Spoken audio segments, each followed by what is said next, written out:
Now, let's talk about one specific type of debt that comes up all the time: student loan debt. If you have federal student loans through the U.S. Department of Education, the good news is that they are discharged at death.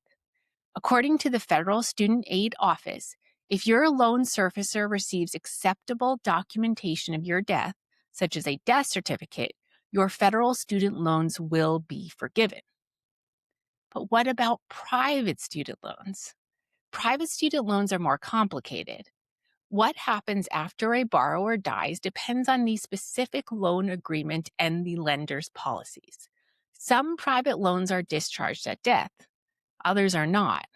There is no single law that governs all private student loans.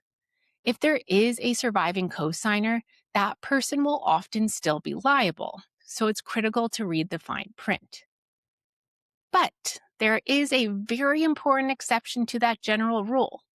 In 2018, Congress passed the Economic Growth, Regulatory Relief, and Consumer Protection Act, which amended the Truth in Lending Act.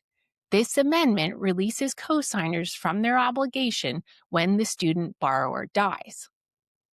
But this protection does not apply to all private loans.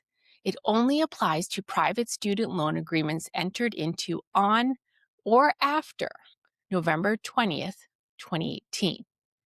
The law was enacted on May 24th, 2018, and the statute specifies that the protections apply 180 days later, which is November 20th, 2018. So if the loan was signed before November 20th, 2018, the old rules apply. If it was signed on or after that date, the cosigner may be legally released.